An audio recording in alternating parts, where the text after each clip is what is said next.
Mesdames et messieurs, bonjour à toutes et à tous, bienvenue sur un nouvel épisode. Aujourd'hui, nous allons intituler notre message qui est en fait la suite de la quatrième partie des 5 facteurs déterminant un service de qualité. Mais ce message, nous allons le titrer les prix payés par un ouvrier dans la maison de Dieu ou les prix payés par un enfant de Dieu qui sert Dieu. Et ce sera toujours avec l'apôtre Michael Oropo. Alors, restez câblés, restez connectés, installez-vous confortablement. Alors, on avait déjà démarré, on a dit que le premier prix que un ouvrier dans la maison de Dieu ou un enfant de Dieu qui décide de servir Dieu doit payer, eh bien, c'est le prix de leur intégrité, le prix de leur réputation. Parce que rappelez-vous, dans les valeurs que nous avons détaillées, eh bien, nous avons dit qu'il faut bâtir l'intégrité, il faut bâtir une bonne réputation, il faut bâtir une bonne intégrité. Et donc, le prix à payer, eh bien, premier prix à payer, c'est que vous devez payer le prix de votre intégrité. Vous savez que si vous servez véritablement Dieu, eh bien, arrivé à un moment dans votre vie, les gens vont vous insulter, les gens vont vous mépriser, les gens vont se moquer de vous. Parce que le monde ne comprend pas votre dévouement à servir dans la maison de Dieu. Parce que les gens vous voient seulement aller à l'église. Les gens vous voient seulement aller servir en tant qu'ouvrier à l'église. Les gens ne comprennent pas ce que vous faites. Ils vous trouvent insensé. Ils vous trouvent stupide. Les gens vont vous insulter. Les gens vont se moquer de vous. Les gens vont vous rabaisser. Les gens vont essayer de vous décourager par tous les moyens. Car tout enfant de Dieu qui décide de se dévouer au service de Dieu, eh bien, c'est ce qui leur arrive à un moment donné de leur vie. Si vraiment ils sont dévoués à servir Dieu. Alors, le deuxième prix à payer ou le deuxième prix qu'ils payent, eh bien, c'est le prix de leur temps. Il faut donc dépenser de son temps pour servir Dieu. Il faut dépenser de son temps, disposer de son temps, de son énergie pour servir Dieu. La Bible dit dans Luc 2,37 qui parle de cette veuve qui a perdu son mari à 21 ans. La Bible dit que la veuve, âgée de 84 ans, n'a pas quitté le temple de Dieu. Et elle servait Dieu nuit et jour, dans le jeûne et dans la prière. Vous imaginez un peu? Elle a perdu son mari à 21 ans et elle est restée dans le temple de Dieu durant toutes ces années à servir. Elle y a dédié son temps et sa vie. Eh bien, cette dame, à lire son histoire, vous allez peut-être penser qu'elle a perdu son temps ou qu'elle n'avait rien d'autre à faire de sa vie, mais non. Cette dame faisait partie des gens qui ont intercédé pour l'arrivée de Christ. Elle fait partie de ceux-là qui ont intercédé que le ciel exauce et nous a envoyé un Messie, un sauveur. C'est pour cela, le jour où Jésus-Christ devait être dédié à Dieu, eh bien, la Bible nous fait comprendre que le prophète et cette vieille dame sont arrivés dans le temple par l'Esprit de Dieu. Et ils ont dit, ce pourquoi nous avons prié enfin est arrivé. Il est dit dans Psaume 1, verset 1-2, heureux l'homme qui ne marche pas selon le conseil des méchants, qui ne s'arrête pas sur la voie des pécheurs et qui ne s'assied pas en compagnie des moqueurs, mais qui trouve son plaisir dans la loi de l'Éternel et qui la médite jour et nuit. Et vous, donc, celui qui est au service de Dieu, eh bien, doit y consacrer du temps parce que méditer, étudier la parole de Dieu, il faut le faire nuit et jour. Il faut le faire tout le temps. Il faut que cela devienne une culture quotidienne. Et donc, pour arriver à faire cela, eh bien, il faut y dédier du temps. Il faut y consacrer, il faut y sacrifier du temps. Vous voyez, il faut du temps pour servir Dieu. Vous savez, quand vous servez Dieu, eh bien, vous n'avez pas vraiment le temps parce qu'on peut avoir besoin de vous à tout moment. Et chaque fois qu'on a besoin de vous, vous devez être disponible pour rendre un service. Parce que, eh bien, si votre service doit faire avancer l'œuvre, eh bien, vous devez être disposé pour cela.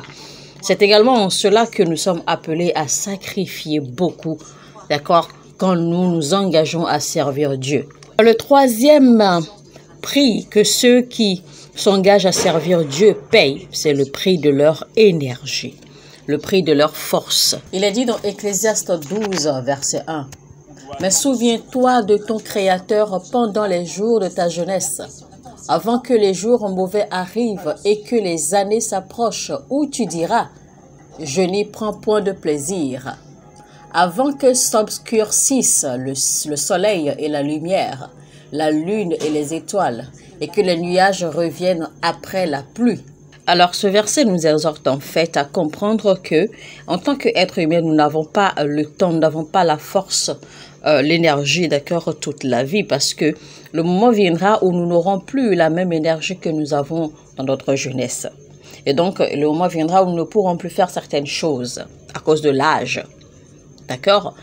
Et donc, ce verset nous exhorte donc à profiter de notre jeunesse pendant que nous sommes encore jeunes et que nous avons encore de l'énergie. Eh bien, c'est le moment d'en profiter pour donner de la valeur au service dans la maison de Dieu. Il a dit dans Deutéronome 6, 5, « Tu aimeras l'Éternel, ton Dieu, de tout ton cœur, de toute ton âme et de toute ta force. » Voyez-vous? Donc, vous devez en fait servir Dieu de toute votre force.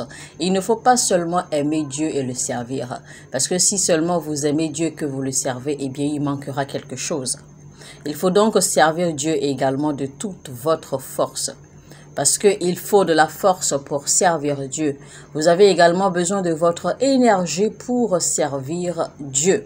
Apprenez donc à être fervent dans votre service à Dieu avec votre énergie pendant que vous en avez encore le temps. Une chose que vous ne savez pas, c'est que Dieu n'est pas injuste pour ne pas récompenser. Et vous savez, plus vous dépensez, vous utilisez votre force et énergie pour servir Dieu, plus votre jeunesse se renouvelle. Parce que Dieu renouvellera toujours votre force. Vous n'allez jamais faiblir, vous n'allez jamais faillir. Donc, quand vous êtes dévoué à utiliser votre énergie, votre temps, votre force pour servir au service de Dieu, eh bien, il s'assure que vous ne manquez jamais de force. Il s'assure que vous ne vieillissez jamais. Si vous regardez bien, tous ceux qui sont dévoués au service de Dieu, vous allez voir qu'ils ne vieillissent jamais. Vous allez voir qu'ils ne manquent jamais de force. Ils ne se fatiguent jamais. Tellement qu'on se demande où est-ce qu'ils puisent la force.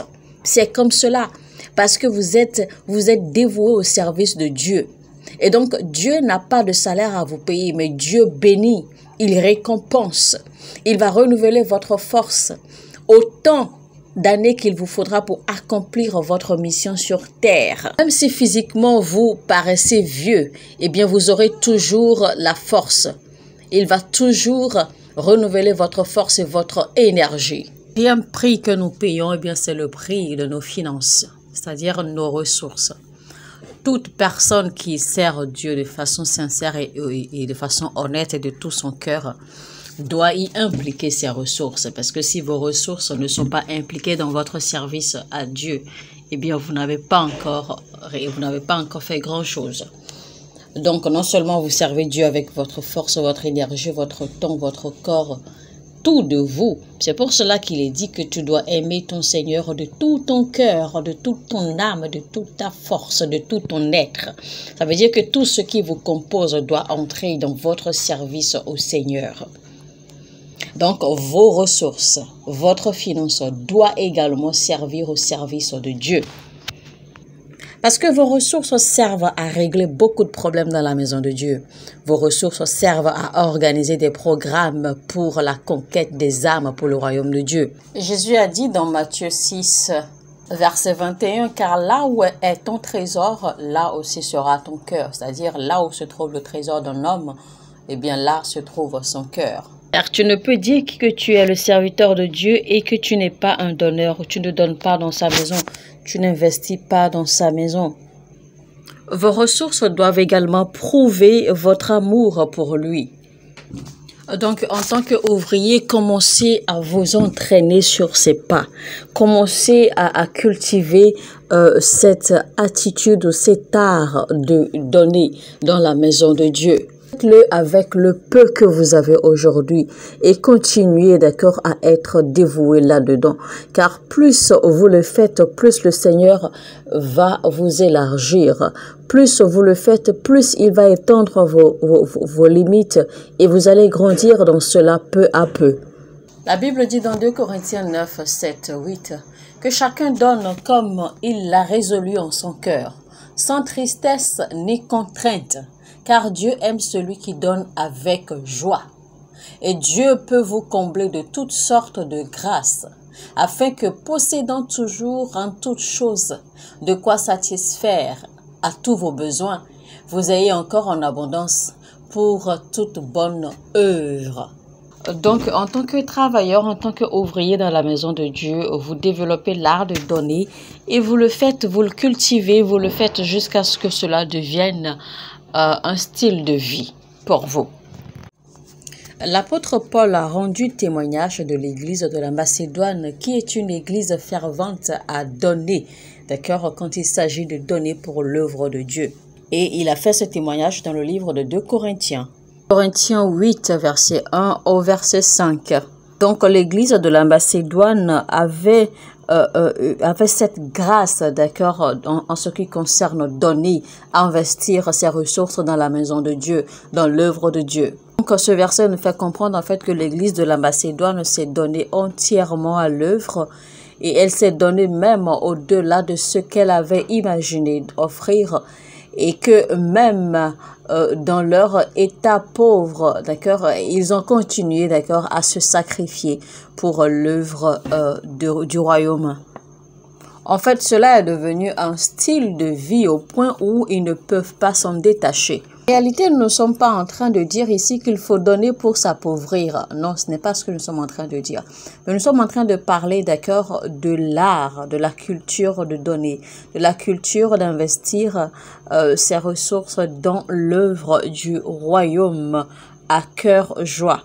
Pas sous prétence, ou pas parce qu'on vous y a obligé, ou pas parce qu'on vous y a forcé, ou parce que on vous l'a demandé par force ou quelque chose du genre. Non. On parle ici de l'importance à investir, à semer de vos ressources dans l'œuvre du royaume, dans l'évolution de l'œuvre du royaume, aussi petit que cela puisse être selon vos moyens, selon vos capacités, évidemment. Mais il faut que cela fasse partie de votre culture et que cela fasse partie de votre habitude en tant qu'enfant de Dieu. Vous ne devez pas être un ouvrier ou un travailleur du genre à seulement tirer, à seulement puiser de la maison de Dieu, à seulement puiser de Dieu et ne pas investir un peu de vous-même et ne pas donner de vous-même également. Le 5e prix que nous payons en tant qu'ouvriers, travailleurs dans la maison de Dieu, eh bien, c'est le prix de nos relations. Parce que parfois, il arrive que